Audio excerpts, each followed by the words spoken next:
Hola a todos y bienvenidos a este nuevo análisis. Hoy vamos a meter las manos en la masa para resolver uno de los debates financieros más grandes de nuestra era. Vamos a hacer un desglose metódico a 25 años vista de dos caminos de acumulación de riqueza que son completamente distintos. Por un lado, tenemos el ladrillo de toda la vida, lo tangible, lo que podemos tocar. Y por otro, los mercados financieros globales a través de fondos indexados. Lo invisible sí, pero tremendamente escalable. Así que preparémonos para un recorrido fascinante por los números reales que acaban definiendo nuestro futuro financiero. Ojo, antes de arrancar, es absolutamente fundamental dejar las reglas del juego clarísimas. Es muy importante decir que este análisis es estrictamente informativo y de formación. Bajo ningún concepto estamos ante una recomendación de compra o venta de ningún activo. Aquí venimos a aprender. Y para hacer este ejercicio de forma rigurosa es importante fijarnos en tres pilares: los datos de partida, las hipótesis de los escenarios y los datos finales resultantes. Sin sesgos, simplemente matemáticas y estrategia a largo plazo. Y para ello seguiremos una hoja de ruta muy clara. 1. Introducción y bases. 2. El modelo inmobiliario. 3. La cartera ETF. 4. Los riesgos de la estrategia. 5. La gran comparativa a 25 años. Y 6. Unas conclusiones equilibradas. Bueno, pues vamos directos al punto 1. Introducción y bases. Establezcamos los datos de partida. A ver, para igualar el terreno de juego de forma perfecta hemos establecido una base inamovible, un capital inicial de exactamente 60.000 euros para ambos escenarios.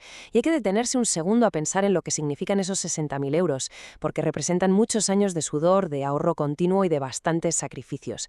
En el caso del inmueble, esos 60.000 euros nos sirven para adquirir una vivienda de 150.000, cubren una entrada de 45.000 euros y unos nada despreciables gastos asociados de compra de 15.000 euros, entre impuestos y notaría. Ahora, para el escenario de los ETFs, esos mismos 60.000 euros de ahorro vital se invierten íntegramente en el mercado financiero desde el día 1, línea de salida idéntica y 100% justa. Pasamos a la sección 2, el modelo inmobiliario. Vamos a desgranar cómo funciona realmente el ladrillo por dentro. Las métricas clave de nuestra hipótesis inmobiliaria asumen la firma de una hipoteca de 105.000 euros a un tipo fijo del 2,5% durante 25 años. Vamos a proyectar un alquiler inicial de 700 euros mensuales, contando con un crecimiento moderado del 2% anual por la inflación. Y cuidado aquí, porque hay un dato vital que casi siempre se olvida en las cuentas que hacemos en la servilleta del bar: unos gastos fijos estimados en 2.000 euros al año. Esos 2.000 euros no son una simple celda en un Excel, son la vida misma. Es el pago anual del IBI, es la cuota de la comunidad, es la derrama inesperada o esa caldera que decide romperse precisamente en Nochebuena. Vamos a desmontar ya mismo el mito de la riqueza rápida y superpasiva. La verdad sobre el flujo de caja inmobiliario es que los primeros años son una auténtica travesía por el desierto. El margen es ajustadísimo, a veces hasta negativo, por culpa de los intereses del banco y las primeras reparaciones. Toca apretarse el cinturón. Pero ojo, la magia ocurre al final del ciclo.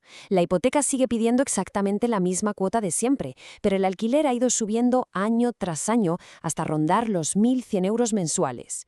Ahí es donde, por fin, aflora una rentabilidad operativa realmente holgada. Y luego está el gran error: calcular el beneficio restando sin más la cuota de la hipoteca a lo que cobramos de alquiler. La realidad es mucho más compleja, porque hay un socio que nunca, jamás, falta a la cita: Hacienda. El cálculo de verdad requiere meter en la coctelera el IRPF, los intereses, los gastos deducibles y la amortización. Y se da una paradoja curiosísima. Al principio se pagan pocos impuestos porque pagamos muchísimos intereses al banco, y eso reduce el beneficio a ojos de Hacienda. Pero con el paso de los años debemos menos dinero al banco, los intereses deducibles caen en picado y la rentabilidad sube. Y claro, en ese punto, Hacienda reclama una porción muchísimo más grande del pastel. Sección 3. La cartera ETF. Veamos cómo funciona la acumulación mediante renta variable global. En este modelo financiero arrancamos con los mismos 60.000 euros, pero el motor, el corazón absoluto de este sistema es la constancia. Añadir aportaciones continuas de 200 euros al mes durante todo el horizonte de 25 años. Y esto requiere una disciplina de hierro. Significa inyectar ese capital, llueva, nieve o aunque los telediarios anuncien el apocalipsis financiero. Todo esto persiguiendo una rentabilidad estimada a largo plazo que suele oscilar entre un prudente 7% y un 8% anual, asumiendo, por supuesto, que reinvertimos todos los beneficios. Al plantear una distribución inteligente, entra en escena el concepto de diversificación global masiva. El 80% sigue al MSCI World, que básicamente incluye a las empresas más grandes y sólidas de todo el planeta y de todos los sectores. Un 15% intenta capturar megatendencias como la inteligencia artificial, y un 5% va al oro, funcionando como estabilizador histórico. En el mundo real, esto significa que si el sector tecnológico cae en picado, el sector salud o los supermercados pueden amortiguar el golpe. Fijaos en el contraste abismal que es esto comparado con jugarnos literalmente todo nuestro futuro a la salud de un único piso, en una única calle, de una única ciudad. Punto 4. Los riesgos de la estrategia. Toca hablar de las fricciones ocultas de cada camino. Aquí chocan dos mundos con dolores de cabeza completamente distintos. En el ladrillo, los problemas manchan las manos de grasa. Riesgos operativos como una tubería reventada, un inquilino que deja de pagar o el temidísimo riesgo regulatorio, despertarnos con una ley nueva que congele los alquileres. Frente a esto, los riesgos de una cartera ETF no son físicos, pero atacan de lleno a la mente. El riesgo es psicológico. ¿Qué se siente al entrar en la app del banco en mitad de una crisis global y ver que los ahorros de toda una vida se han hundido un 40% en 3 semanas? Resistir el instinto más primario de vender guiados por el pánico, ese es el verdadero y altísimo peaje que hay que pagar por la rentabilidad bursátil. Llegamos a la sección 5. La comparativa a 25 años. Revelando los datos finales. Si sumamos una revalorización muy prudente y moderada del 2% anual en el valor de la vivienda, junto con todo el beneficio neto acumulado de esos alquileres que fuimos cobrando, el patrimonio final estimado del inmueble se sitúa entre los 240.000 y los 260.000 euros. Y ojo, hay que poner esto en contexto, es un logro monumental. Tras un cuarto de siglo remando, hemos construido un activo tangible, pagado por completo, que da una red de seguridad brutal, un techo propio que nadie nos puede arrebatar y que da una tremenda paz mental. Pero vamos al otro lado de la balanza, porque el impacto de los mercados financieros a largo plazo es una auténtica pisonadora. Gracias a no tener que pagar impuestos cada año por ese crecimiento que se va generando, combinado con la fuerza demoledora del interés compuesto sobre esos 200 euros mensuales, el patrimonio estimado en ETFs se dispara hasta un rango de entre 430.000 y 540.000 euros. El capital inicial crea un efecto bola de nieve espectacular que tras 25 años sin el freno de mano fiscal anual prácticamente duplica el resultado económico del esfuerzo inmobiliario. Claro que más allá del dinero bruto, hay que entender los compromisos de vida que exige cada opción.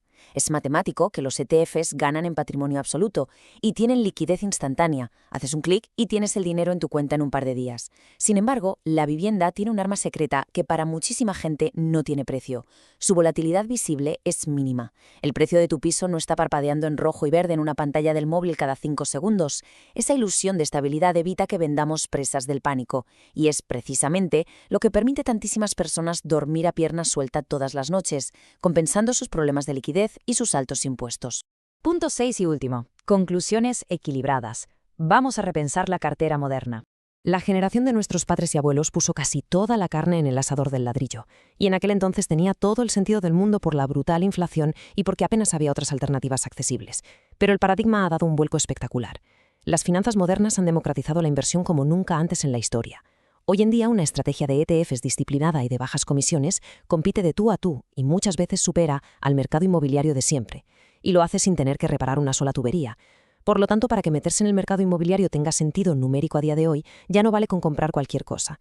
Exige buscar y encontrar oportunidades de compra que sean verdaderamente excepcionales.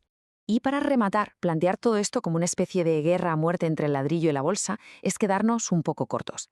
La pregunta definitiva, la que realmente puede marcar un antes y un después en nuestras finanzas, es distinta. Deberíamos preguntarnos cómo la agilidad brutal y el interés compuesto del mercado financiero pueden trabajar codo a codo con esa solidez tangible, la estabilidad emocional y la protección contra la inflación que nos da un buen inmueble. ¿Cómo podemos entrelazar ambos mundos para construir no ya una simple cartera de inversión, sino una auténtica fortaleza financiera imbatible para toda la vida? Ahí dejo la reflexión.